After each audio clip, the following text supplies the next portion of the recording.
Welcome. Thank you all for joining us for ArtBreak this afternoon.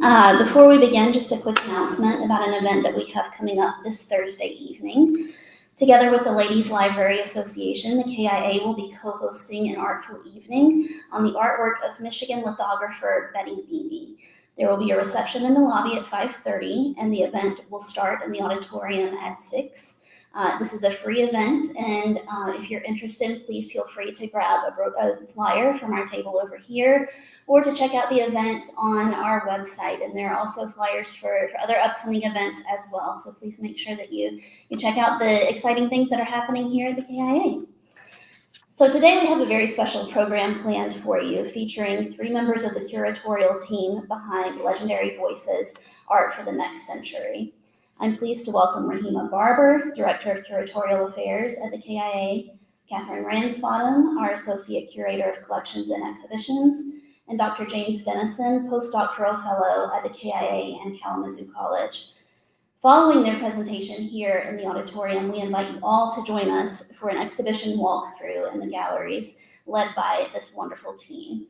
Please join me in welcoming Rehema, Katherine, and James.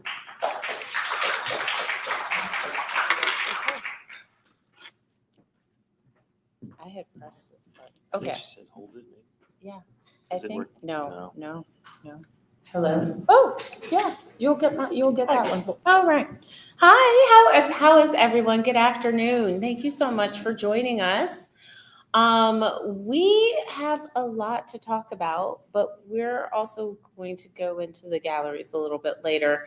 I just want to say thank you to Miriam and to Jennifer inviting us to talk. I know that this was a long time coming. We opened this show in September, but unfortunately we had conflicts in schedule, which is why it's taken us so long to talk about this exciting exhibition that took us a year and a half or so to put together and plan.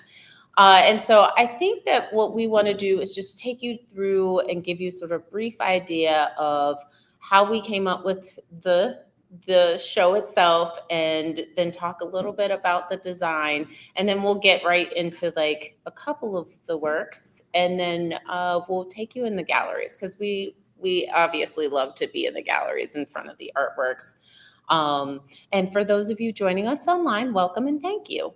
I am Rehema Barber. I'm the Director of Curatorial Affairs, and I think you all should introduce yourselves just in case. Katherine, is this working? Yeah. Katherine Ransbottom, Associate Curator of Collections and Exhibitions. Oh, there we go. Is this working? No. The light's on. I don't know. Hello? Yeah. Okay. Hi. I'm James Denison. I'm the Postdoctoral Curatorial Fellow here at the KIA and also at Kalamazoo College. Awesome. So when we first came up with the idea, we, to the consternation, I get to tell this inside thing, because no one wanted to start with it being called Legendary. We started with the title. We put kind of the cart before the horse, so to speak, because you always need to have a title, right? And so we started out with Legendary, and really it was about celebrating our 100th anniversary. And for me, I think the KIA is legendary, whether we're aware of it or not. I feel like we're kind of an unsung hero of the region. And one of the reasons why I came to the KIA specifically was because when I came and saw the collection, I was like, went right, so to speak, to church. And it was such an amazing collection. I literally have just come back from California speaking about our collection to them, and they were just like, we need to come visit you. And I was like, absolutely, you do. We are a destination to be. And so for us, this is really a celebration of the collection, really looking at 100 years of our history and how we could possibly even fathom that, right? 100 years of history and having almost 5,000 works of art. And then we narrowed it down to this idea that, why don't we do something that's a little bit of a tried and true method? For those of you that are art history people, the first thing you kind of learn how to do is a bit of compare and contrast, right? And for us, we were really interested in investigating how we could pull out things that people had seen maybe before and or not seen before, and also sort of get people to think about art in a new and different way, and think about the works in new and different ways. And so I think we rapidly came to this idea that we're going to do kind of a tried and true method, which is the compare and contrast method. And then the real fun began, because what did we have to do? We had to figure out the works. Yeah, well, my memory of when we were starting and when we came to this idea of making these groupings was that in some ways, we knew we wanted to do a show that was about the permanent collection in celebration of the 100th anniversary. And we knew we sort of had some constraints. We didn't want to use too much of the stuff from the downstairs galleries because we knew we wanted them to be open. And we also knew that we wanted to use works that could stay out for a longer period, for this longer run of an exhibition. And so that sort of narrowed our pool of the things we were considering. And that played a big role in sort of the direction of our exhibition, because we knew we wanted to do something that was going to celebrate these works and also, as you were saying, help people view them in a new way. And so having these juxtapositions, showing works together that had never been shown together before, was, I think, at least I think it ended up being a really cool idea for, a way to, celebrate our collection, things, as you were saying, that haven't been seen in a long time in a totally new way. So I'm glad that we seized upon that idea. Yeah. Katherine, do you have anything to add? We've obviously excluded a lot of the collection. We have almost 5,000 objects. So we aren't trying to make a statement that these are our best pieces or our favorite pieces or our most valuable pieces in any way. We've celebrated the Asian collection a couple times over the past couple of years. In 2022, we had the 10th anniversary of the Joylight gallery in the lower level. So we did a large display up in galleries 2 and 5 up here on the main level. The Powerful Forces exhibition right now is sort of a complement to this exhibition. So there you'll see some big exclusions. There's no photography like James had mentioned in this show, but it was also logistics and things, less than a quality commentary. Well, I'll do a little bit of math for you, just to give you the basics of it. So Legendary Voices features 50 groupings by 111 artists, and it spans nearly 165 years of history. It was really important for us to kind of also be reflective of the last 100 years, and we overshot just a little bit, but that's okay. And one of the things that we did was we really started with the works that we wanted to see. And then we started to have these conversations about like which works went with which works or not with other works. Like at one point, I think we had like the Judith Rothschild. I really wanted her with someone else. And you were like, no, Hans Hofmann. And I was like, okay, all right. So there was that push and pull that happens. Just because I'm the leader of the team doesn't mean that I can't also sit back and listen to my team members, right? I think that that's part of the process. Or, we for considered instance, so many possibilities. We did. Probably hundreds of possibilities. Oh my gosh. Some of which, were mutually exclusive because one work couldn't be paired with, in multiple different groupings. And some of which, was just a question of how do we want to celebrate our collection?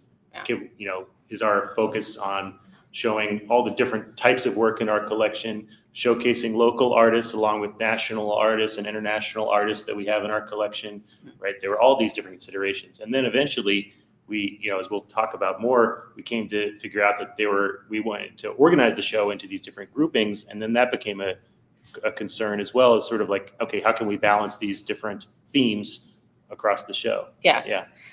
I mean, and one of the things too, that we really, it's really that became a big part of this process too, was, at the end, there's a part where almost near the end, it's not quite the end, where you can do your own pairs, like the mix and match.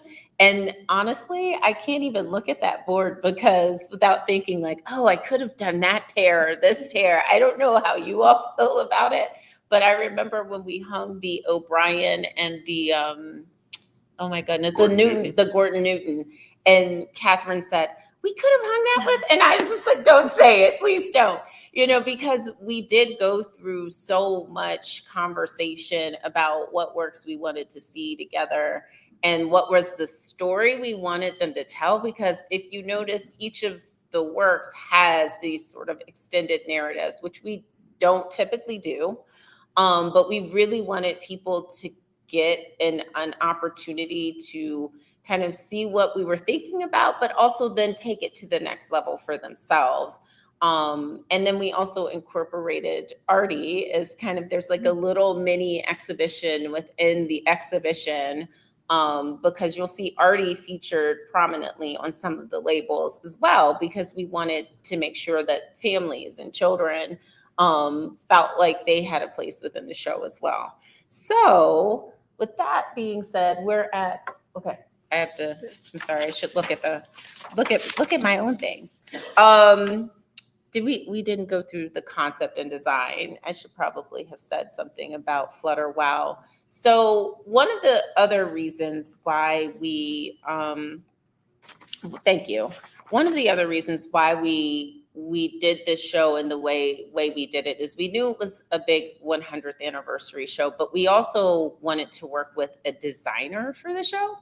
And it took our designer. Flutter Wow was amazing to work with. We'd been wanting to work with them for a while, but it took our designer like a minute to really wrap their head around what it was that we wanted. At one part, it was like, yeah, we'll put works here and do works there. And we were like, no, you can't break up the pairs.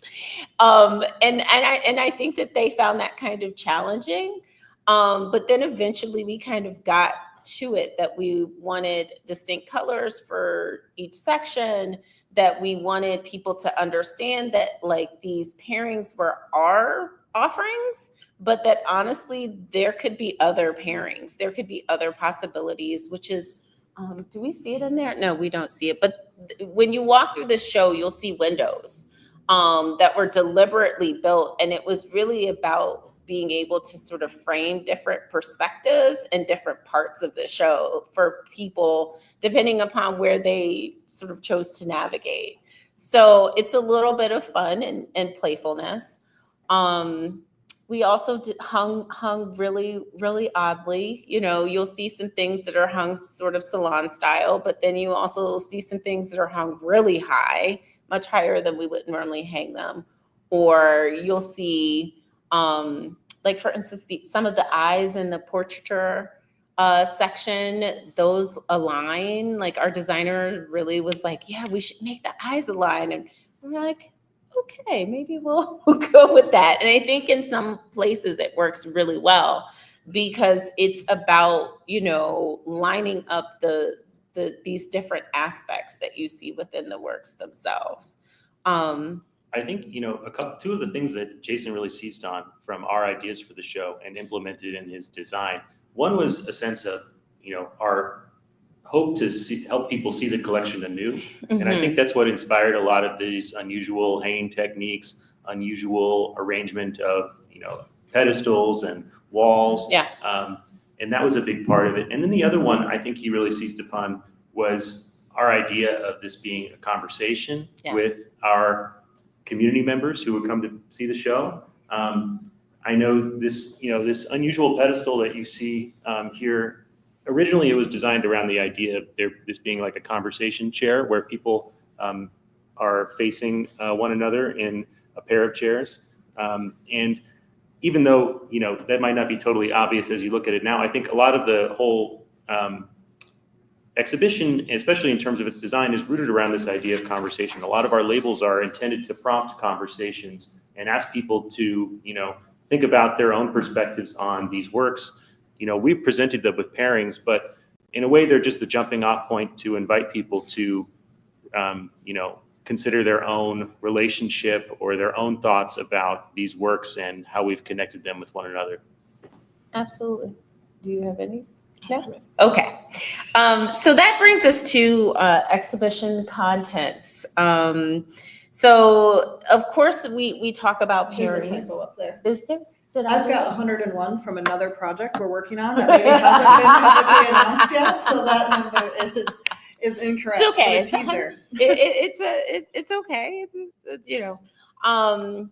But basically, thinking about this, like I said, there are 111 artists in the show, so that means 111 works and 50 groups or pairings. Some of them are pairs, certainly two, and some of them are groups, 3 or more occasionally.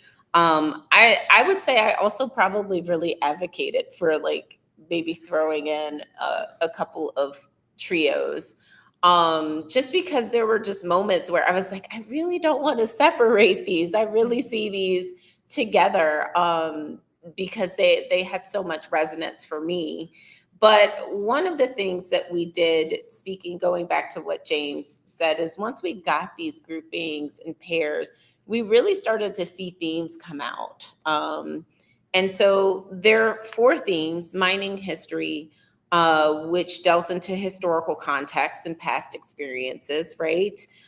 Portraiture practices, past and present. You know, we really like alliteration here if you know us well. And so that's really about portraiture practice and the idea of representation and how that's captured the imaginations of artists in our past, in our present, and most likely in our future.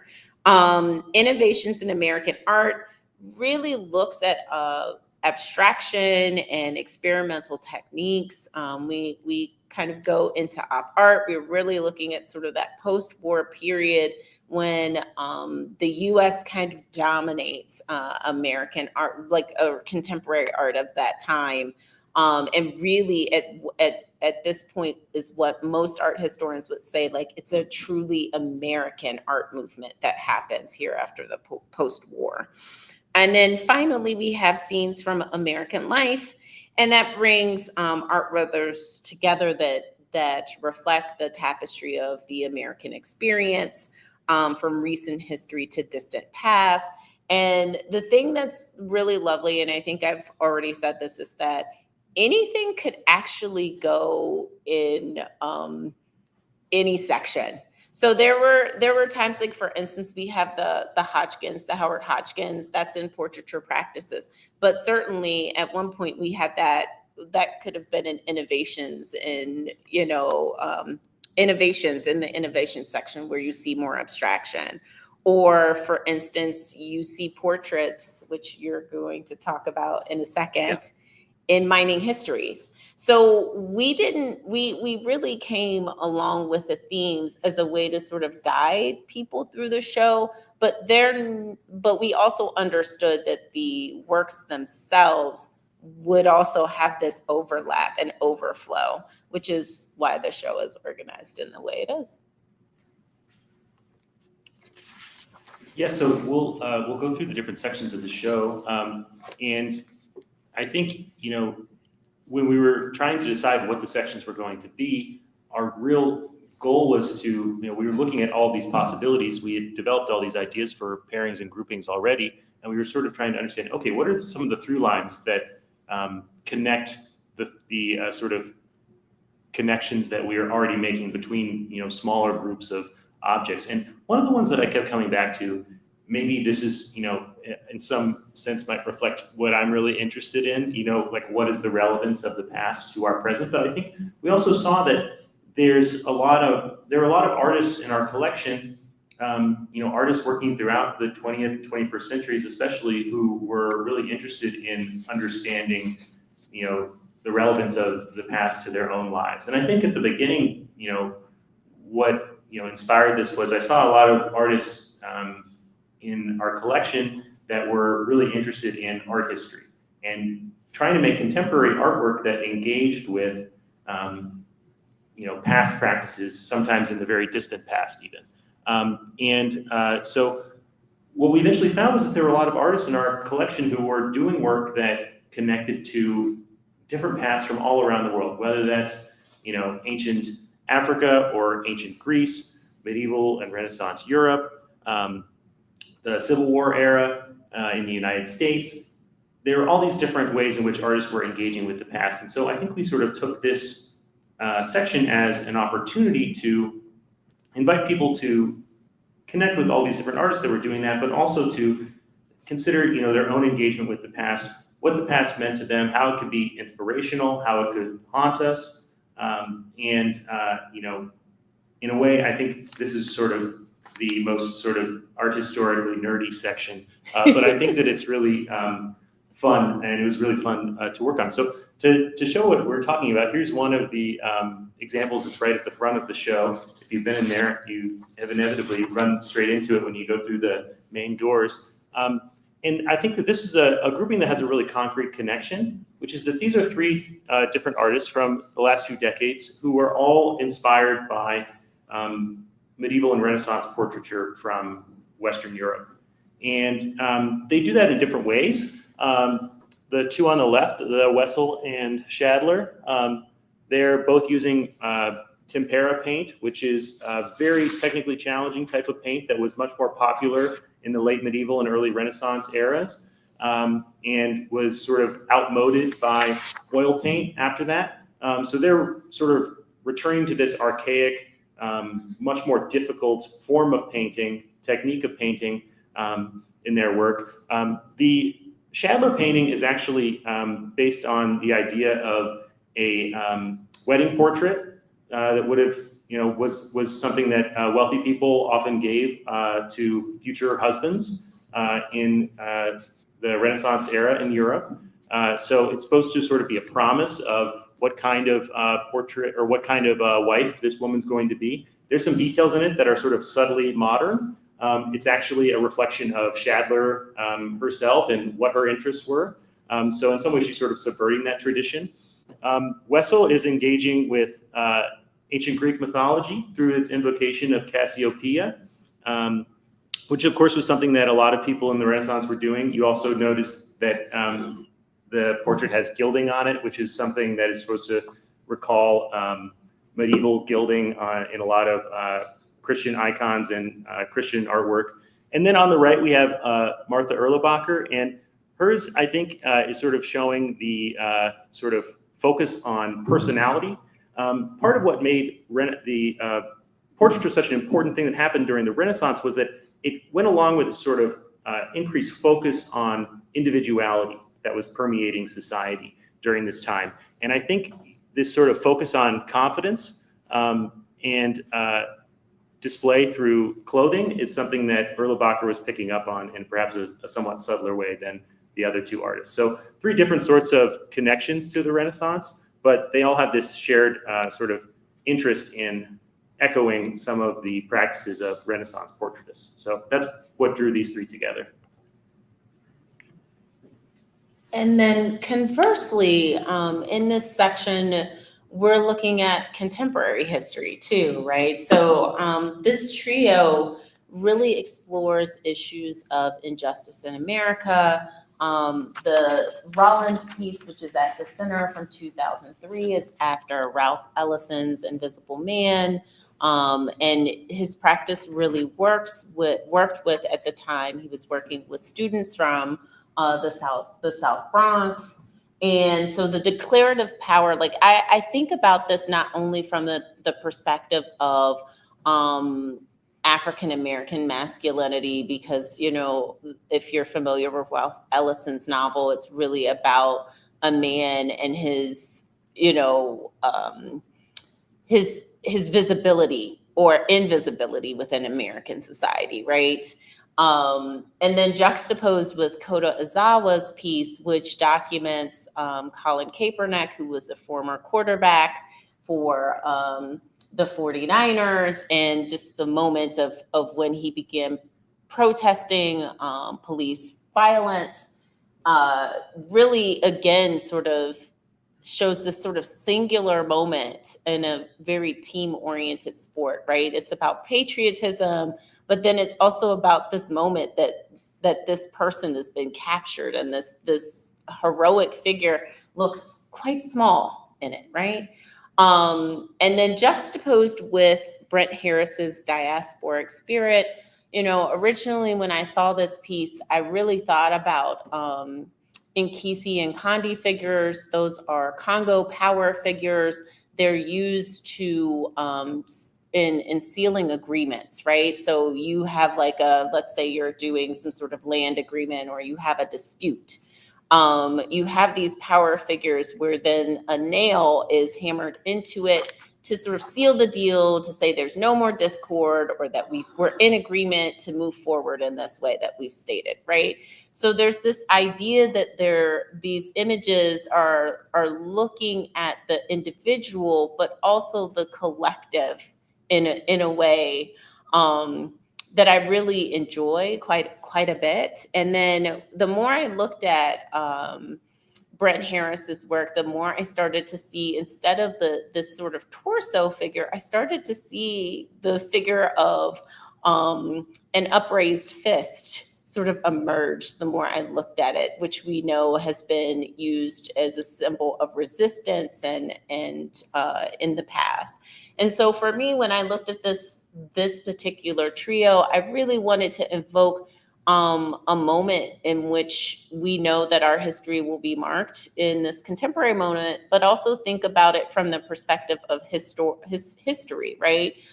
Throughout history, throughout American society, we have had these moments where people have stood up against injustice and proclaimed their desire for their own self-determination. And so I really wanted this piece to be a part of that section, because I think that that's a big thread in our history. I mean, that's how even the United States was formed, right?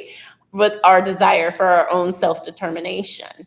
So, and also very appropriate in these times too, continues to be relevant today. The next section you might find going through the exhibition is on portraiture, which James touched on with his group. And again, many of the works in the portraiture section could have been in any of the other sections as well. It's a brief glimpse at the history of portraiture, of course, excluding things like photography, which is very important. Our earliest image is from Jean McLean. It's a 1907 portrait of a mother and child in an embrace. It's very sweet, it's very glowy.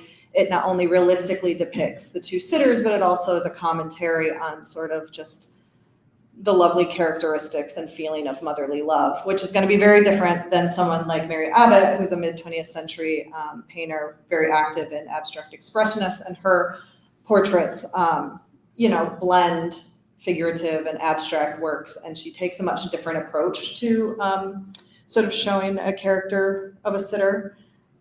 Philip Pearlstein, who James will touch on in a little bit, goes back to sort of realism in the same time that Mary Abbott is going towards abstraction, and his paintings are very different from McLean's, who is so two different approaches to realism. And then we have someone like Noel Anderson, who has a fiber piece.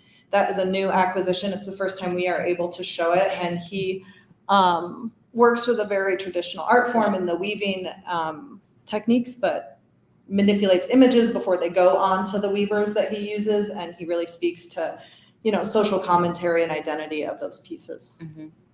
I'd also add too that, when we thought about portraiture, there was a lot of when we think about past and present, we're also thinking about how we commemorate people, right? Mm-hmm. Or how we identify them as significant in our lives. And not everybody can afford a painting, but it still dominates, portraiture still dominates painting. So we have a lot in the collection, hundreds. So I don't know if any of you are familiar. We have done a couple of portrait shows, I think in the 90s and 80s and things. It's been used a lot. We have hundreds to choose from. It was quite the call to get to these works. And I think that's part of why we wanted to have this be one of the sections. We're like, wow, we have so many portraits. Yeah. We need to figure out what they can tell us today, or shows people some of the amazing stuff that we have in this sort of genre of painting. Yeah, and this particular juxtaposition, really speaking to what Katherine started out with, is just the idea of mother and child has always been a central figure in painting. It dates back to even looking at Christian iconography, which James mentioned earlier. But this was really an interesting juxtaposition because we have a mother and child, but then we also have a father and child. And how often do we see men depicted with children in art history? And so for us, this was like kind of a very subversive ploy to sort of have this sweet baby image with the another sweet image of a baby, but with a gentleman. And so even thinking about Sienkiewicz, this particular piece was done about 3 years before his death. It came into our collections with the Upjohn. Apparently, he was very connected with the Upjohn family because one of his children, actually, he had painted a piece, and one of his children ended up being like a commercial, in a sort of commercial venture for the Upjohns, as you know, selling medicine. So it was really interesting to hear that kind of connection to be made there. And then someone like Khalif Tahir Thompson, I keep wanting to call him Nelson so bad, but I'm not. Khalif Tahir Thompson, who is a recent graduate of Yale and has gone on and is doing some amazing work in New York. This is actually a collage, right? It's a painting, but there's also very collage elements. So there's this 3D dimensionality to it. And for us, really, it's about the idea that the changing roles of like who can show tenderness and care, right? So we know that mothers are typically in charge of quote unquote caretaking, but fathers are now rapidly becoming caretakers as well too. And so we wanted to sort of inject this, again, contemporary bend into the narrative and the conversation about who is caretaking and in our current society as well, right? So, and also I will add to one of the things I like about the title that I always talk about is just the fact that it says approaching midnight. So apparently he is up at midnight, making sure that the baby is doing what it's supposed to be doing at that hour, which is really a nice image as well. Yeah, I wanted to make sure that we used this pairing because I think that when we were floating the idea of making the exhibition about groupings and pairs, this was the very first one that we made and used as a sort of proof of concept. And the label we wrote for it has been basically the same since that very moment. And that's because on one hand there's a very clear connection between these two, which is that these are both portraits of the artist's children. There's another connection, though, that I can explain first, which is I think that portraiture sort of took on a new significance within the American art world in the 1970s. It was coming out of an era in the 1950s and 60s in which abstraction and subjective expression seemed like it was the only thing that mattered. And in the 70s, artists like Chuck Close and also on a more local scale, Marilyn Johnson, they decided that they wanted to recenter people in painting. And they wanted to, make stories about human struggles, human dramas, be at the center point of a new form of painting that should be taken seriously and widely celebrated. And in particular, Pearlstein became really famous around that time because he was known for his aspirations towards doing objective sort of portraiture, which is to say portraiture that captured people exactly as they were, warts and all, in as realistic of a way as possible. Now, as I mentioned, this is a portrait of his daughter. And in some ways, it doesn't seem like a very kind portrait. But on the other hand, I think there's a way to look at it which says sort of, he's not trying to see her as anything other than who she was. And I think that there's also a real honesty to the Marilyn Johnson portrait on the right, which is less about objective perception of the way that she appears, her appearance or what this room that she's standing in looks like, and more about her mood. Mm-hmm. You can almost get a sense of her, being very upset about something and looking over her shoulder at her mom. And ultimately, we don't know the whole story, the whole behind this dramatic moment, but it does feel like a very honest representation of Wendy, the artist's daughter. So I think that, there are a couple of connections between these two that inspired, us putting them together, but they also tell an interesting sort of chapter in the history of portraiture in the 20th century.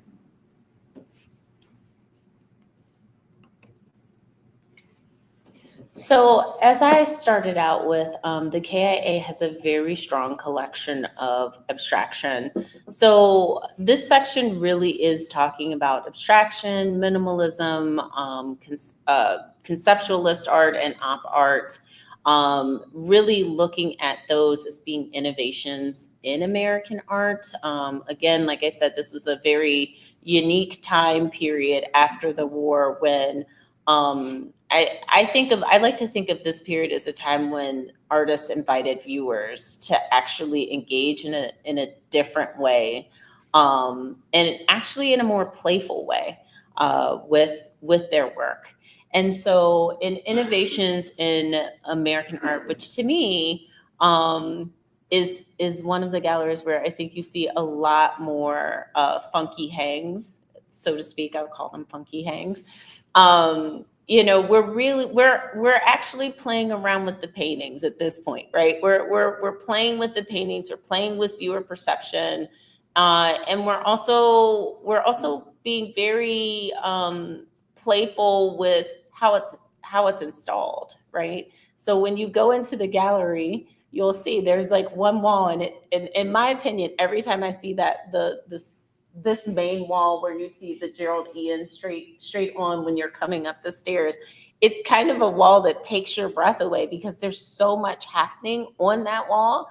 But then you start to see the conversations happening about like what abstraction was, what abstraction could be today, what glass art and optical or op art was then, and potentially maybe what it means to us now. So without further ado, yes, no. One of the benefits to the job is sometimes you just get to put art that you really like out, and these are two of my favorite pieces from the collection, so I got them in the show. Obviously, they're connected because they're both depictions of pregnant women, depictions of fertility, family, friendship. They're also connected together because Rudy Audio and Paul Soldner were both really innovative in the American studio craft movement, both really pioneering and important figures. The image on the side, Rudy Audio's, was really known for expressive brushstrokes and painting on his vessels, and he really combined abstract surface texture with functional pottery. I mean, this is a lidded vessel. You wouldn't put anything in it, but it is a functional work of art and functional pottery. He was very careful often to make sure the form and the surface decoration worked together. He wasn't just applying willy-nilly. He had the thought in mind when he was creating the form, what was going to be on its surface, and to make sure those things really blended. He was really interested in the human form, really interested in nature. He did a lot of horses and pictorial scenes of his home in Montana as well. He also was the co-founder of the Archie Bray Foundation for Ceramics Art in Montana, which is someplace that Volkos went and taught. Also Wayne Higme, who's in their collection, so he was really influential in that way. Paul Soldner was really influential in the American raku movement. It was something obviously that Americans didn't develop, but they tweaked the technique and opened it up to a lot more play and innovation. Something that was really important to Paul Soldner was just creation. It didn't have to be perfect. You could embrace imperfections and just sort of explore what the medium had. So outside of the obvious theme connection, they're also connected just in how they approached their medium and their practice. And these are two new pieces to the collection, Gordon Newton and William O'Brien. Some of you may remember William O'Brien. He was our juror for the West Michigan Area Show. He's a Chicago-based artist. I believe that was 2020's West Michigan Area Show. It was right around the pandemic, so you may have missed his talk. These are two very different approaches to exploring material. William O'Brien's piece on the left there is all, besides the glitter, scraps off from his studio floor when he's making other works of art. He was picking up trash during this time. This is a 2010 piece.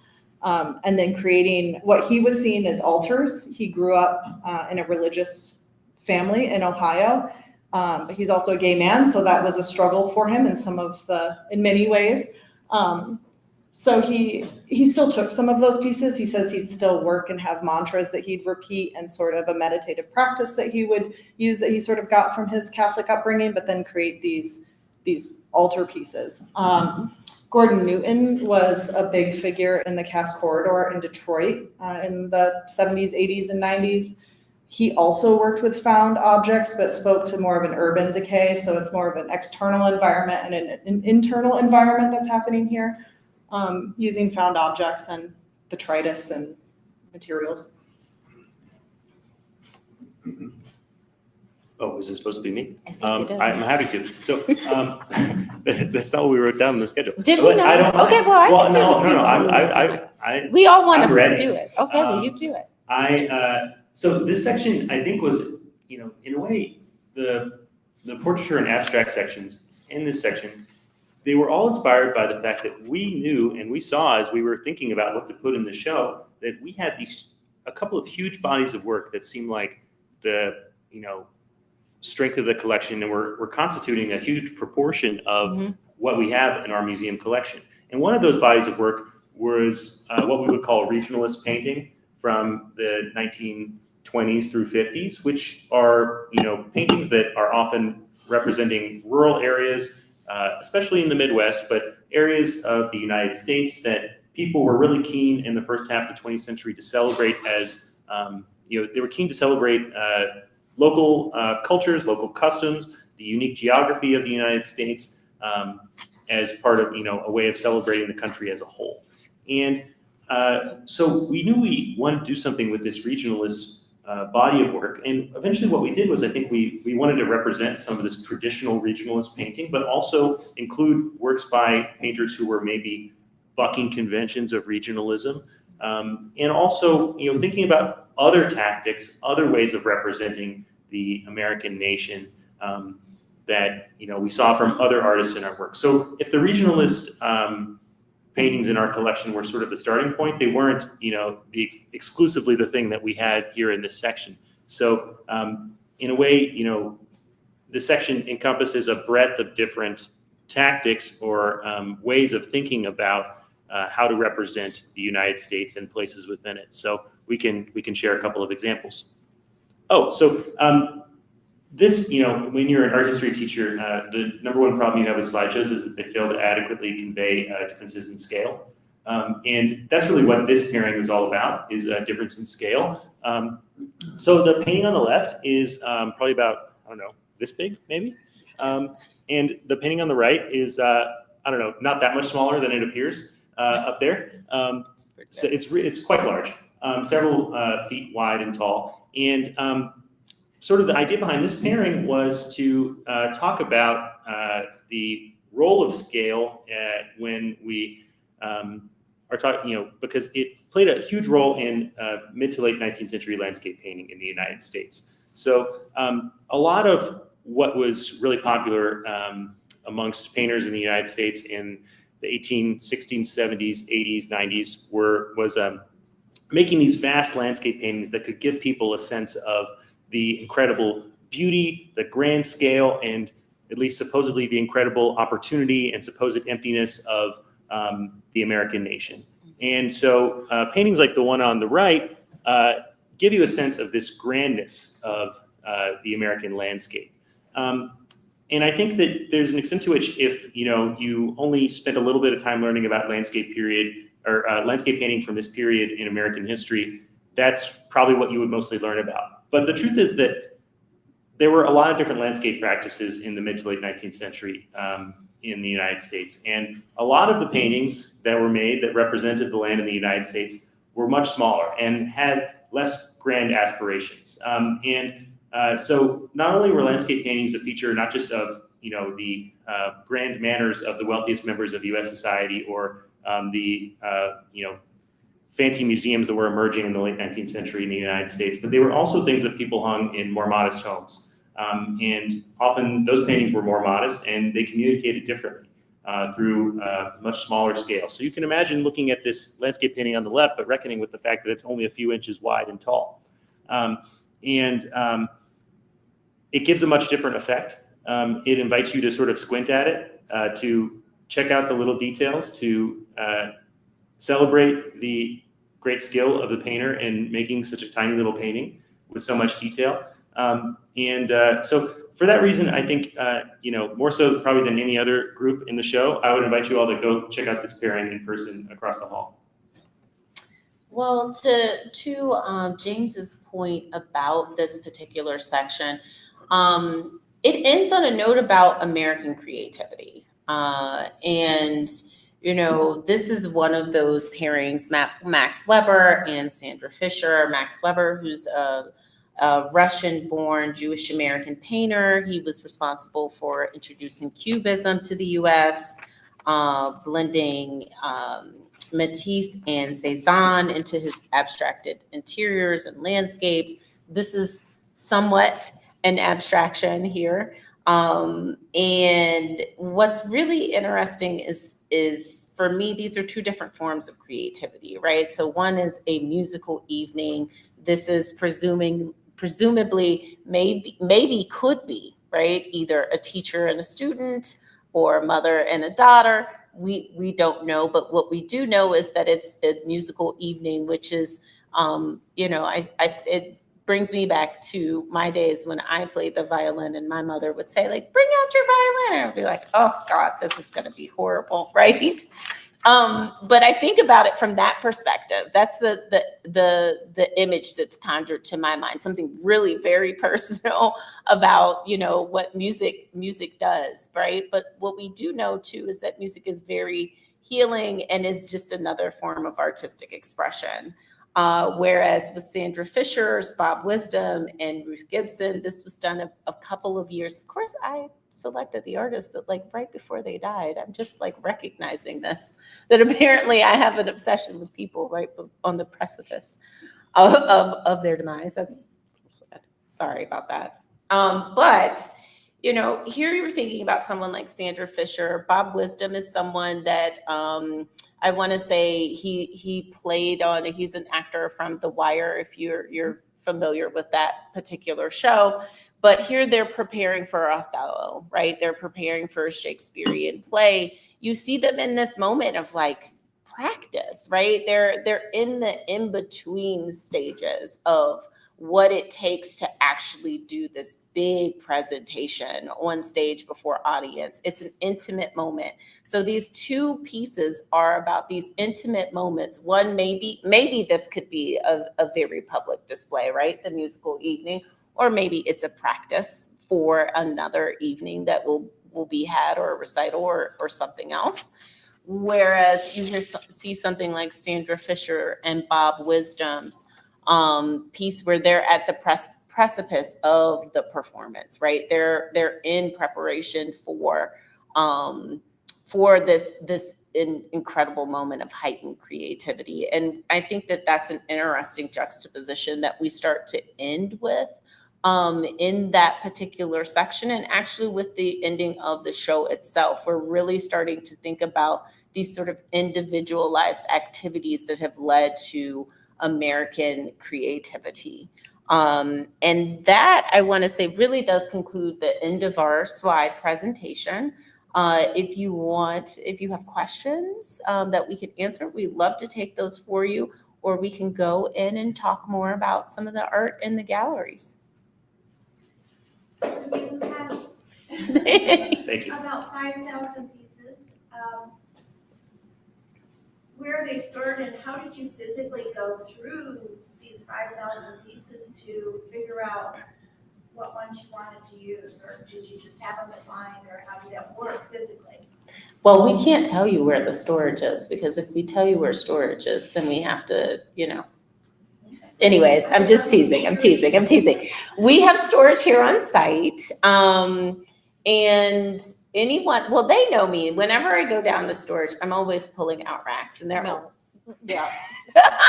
She can get very distracted by all of I it. love it. I mean, it's the best part of the job, right? To go into the storage and look at what people before me, my predecessors, who have tremendously long histories here at the KIA. I mean, I'm always really fascinated by the things that they chose to collect. And I'm always like, well, why this piece, or why that piece? So a lot of it was an investigation. but a lot of it was like, okay, what can we do? I think. We put eyes on every piece that we were going to put up on the show. Myself or Clara Peters, who's our one of our preparators, we had to condition the works. We sent a few works off for conservation before we put them up in this show. So yeah, they're stored on site, and we looked at everything before, even the things that didn't make the cut, you want to see it in person and see how it speaks to you, and if the condition's right, and if it's doing what you think it's doing. I think the first thing we did, even before that, was I think you, Katherine, you made up a list of all the things that we could put in the show. Yeah, that's true. Which was, I don't know. Really? Like probably a book? Hundreds and hundreds of things. Yes, Yeah. So then we knew that this was the sort of sandbox we had to play in. So we looked through using our database to, look through all those, and that gave us some ideas of what things we wanted to go look at in person downstairs. Do you have in storage, besides the works of art, notes and labels that were so carefully prepared by previous curators? You can answer that. Yes, ideally. And not in every case, but many labels, yes, we do have. We have an online database, so you can go to our website and look at images, and you can see, previous labels that have been written, maybe not all of them. But then, like many museums, we also keep object files, important information on each of the works, research that's done. If it's lent out and put in a catalog, anything like that is also maintained. So, we are collating our research and putting that in for each of these pieces too, so that when we're gone, they can see labels we wrote and research we did for this. So it's not a fail-proof system. There are some holes, admittedly, but yeah, we do keep that information. Any other questions? Oh, okay. And there's also another opportunity that we love to announce. So as part of our 100th year centennial exhibition, we are doing an adopted painting, our Adopt a Work campaign that has been launched as of last week. And what we've done is there's selections. There's actually a little brochure, I think, that is available online or here on site, where you can see which pairings we've selected. And basically you can adopt one of those pairings for us, and which helps to preserve the legacy of our collection. And also there's going to be some sort of amazing big swanky party in the springtime that you will be invited to as part of that Adopt a campaign work. And it's really an exciting moment for us here as we continue to celebrate our centennial. So I hope that you will take a look at that and take a look at it on our website. I think that we've made some really exceptional pairings. And you should also know that as soon as we dropped this, people started right away sort of asking us to adopt works. So we'll be doing it. We'll be doing it for a little bit, but make sure you get your favorite one before someone snatches it up and takes it. Because I already know there were 2 pairings already, happened right away. I opened up my email. I was like, oh no. So, or I said, oh yes, but I also said, oh no, because I thought maybe there were some other people interested. Yes. When you say adopt, do you mean you get to take it home? Oh no, let me clarify. It's a contribution to ensure the preservation of objects like that you see on display. And basically it just will denote that you have adopted for the duration of the exhibition, that you have adopted the painting because you have want to be a friend and have said that conserving our collection is important to you, and supporting our programs, our exhibitions programs are important as well. Thank you for that question.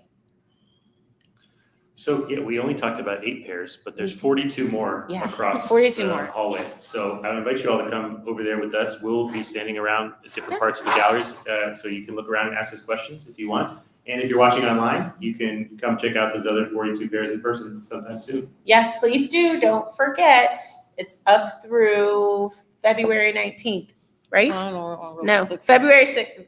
February 16th? Okay, 16th. That's February. She said February. It's mid-February. Yeah. Yes. So we will see you here hopefully, and we wish you a good and safe holiday season. Thank you. I was like, is it the 16th? Maybe it is the 16th. Why do I have the 19th? Where's